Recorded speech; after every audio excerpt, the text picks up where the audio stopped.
Bem, então voltando à pergunta. Cabe detração penal quando o condenado tiver anteriormente cumprido medidas cautelares previstas lá no artigo 319 do Código de Processo Penal? Professor, não sei nem que medidas são essas. Vamos lá. Fiança, proibição de frequentar determinados locais, proibição de ausentar-se da comarca sem autorização do juiz, proibição de se aproximar de determinadas pessoas, perda de cargo público.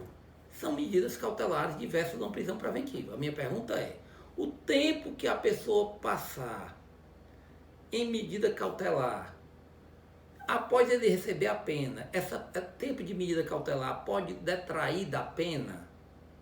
Como advogado, a gente tenta, já existe decisões no sentido que sim, mas é minoritária, quase nada. O que se entende é o seguinte, o que a gente detrai é tempo de prisão. Então, uma prisão provisória não é a mesma coisa de uma medida cautelar. Então, o tempo que eu passei preso, eu vou detrair do tempo da minha condenação. Agora, a medida cautelar, os juízes entendem como um benefício. Então, não há como tirar de um tempo de prisão um benefício. Imagine que o cidadão foi preso, pagou uma fiança de 5 mil reais, e daqui a 5 anos ele vai condenado. E ele vai condenado a 6 anos e vai querer que diminua 5 anos da pena dele, porque ele passou 5 anos com a fiança presa, com o pagamento da fiança. Não faz sentido, né? Então, direito penal é bom senso. Direito penal, processual penal, é bom senso. Então, a gente tenta, como advogado, os juízes não dão normalmente, por entender que medida cautelar não pode detrair da pena. Mas esse panorama vem mudando aos poucos, tá? Até para fazer que os processos fluam com maior celeridade. Outra pergunta, detenção ou internação em hospital de custódia e tratamento psiquiátrico. O cidadão é aparentemente, como chama no popular, sem juízo, é doido, ou seja, ele não tem capacidade de entender seu ato ilícito. Ah, professor, aí é caso de absolvição imprópria. Absolvição imprópria acarreta uma medida de segurança. Mas enquanto ele não foi absolvido impropriamente, ele ainda tem guarda periculosidade e ele está preventivamente, não preventivamente, mas internado em um hospital de custódia e tratamento psiquiátrico. E passa nesse hospital 6 meses, 7 meses, 8 meses, 1 ano, fica bom da doença. Entende-se que no momento do crime ele sabia o que estava fazendo, ele ficou senil, ele ficou com problemas depois. E eu pergunto, o tempo de internação em hospital, ele pode detrair da pena? Sim, pode. Pois lá ele está privado da sua liberdade, mesmo em tratamento. Ok? Então, primeira pergunta. Tempo de prisão provisória, detrai? Claro. Tempo de internação hospitalar, detrai? Sim. Tempo de medida cautelar?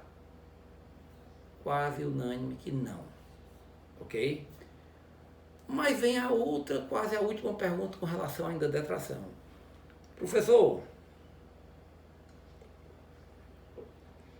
o senhor ainda nem deu, mas a gente sabe que existe penas restritivas de direito. O juiz condena a uma pena privativa de liberdade e troca aquela pena privativa de liberdade por uma pena restritiva de direito.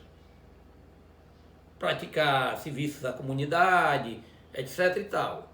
Então, se eu sei, professor, eu passei 6 meses preso e após 6 meses fui solto, o processo continuou e eu fui condenado a 2 anos e o juiz converteu minha pena de prisão, de pena privativa de liberdade, em pena restritiva de direito por 2 anos de trabalho à comunidade. Aqueles 6 meses que eu passei preso preventivamente, provisoriamente, eu posso detrair dessa pena alternativa, restritiva de direito? Na minha opinião, sim. A lei não fala, mas vamos usar o bom senso. Se eu peguei uma pena de 2 anos de privativa de liberdade, ou seja, Não posso trocar essa pena por uma pena alternativa, porque houve violência, eu grave ameaça à pessoa, peguei 2 anos e meio, não cabe suicídio, não cabe pena alternativa, mas eu passei 6 meses preso. E eu, por conta da minha violência, eu vou ser beneficiado por trocar, ter 6 meses a menos por conta da detração. Agora, se eu pratiquei um crime, pego a mesma pena e o juiz converte a minha pena em pena alternativa, restritiva de direito, eu posso detrair por uma questão de bom senso. Eu entendo que pode e é o que vem sendo adotado. Então, eu detraio pena, o tempo de prisão provisória, o tempo de internação e posso converter a pena restritiva de direito, detrair o tempo que eu passei preso preventivamente. Só não na situação das medidas cautelares, que a posição majoritária aqui não cabe. E uma única pergunta, uma última pergunta para a gente passar para outro tema. Professor, eu estou respondendo a 2 crimes. Eu respondo a um estelionato e respondo a uma lesão corporal grave. Passei 6 meses preso pelo estelionato, preso preventivamente. Mas não fui absolvido no crime de estelionato. E fui condenado pelo crime de lesão corporal grave. Aqueles 6 meses que eu passei preventivamente preso pelo estelionato, que eu fui absolvido, eu posso compensar na pena da lesão corporal, embora tenha sido feita noutra situação, noutra época, processado em outro juiz? Sim, há várias correntes, mas eu entendo que se você praticou os 2 crimes antes da absolvição, você pode diminuir o tempo que você passou preventivamente preso pelo estelionato, que você foi absolvido, compensar na lesão corporal. O que você não pode é dizer o seguinte: olha, eu passei 6 meses preso preventivamente, fui por um estelionato, fui absolvido, então eu tenho direito a praticar um crime e descontar 6 meses, que a sociedade me deve 6 meses. Ou seja, você criar um crédito perante a sociedade para praticar crime. Isso aí não faz sentido. Então, entendemos?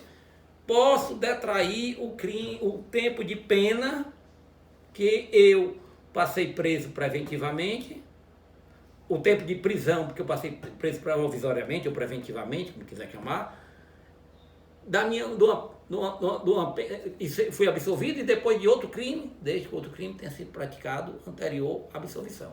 Você não pode se valer de uma absolvição e querer criar crédito junto ao Estado para praticar novos crimes. Ok? Bem, pessoal, com isso a gente encerra o tema detração. Mas vamos ver um ou outro, tá?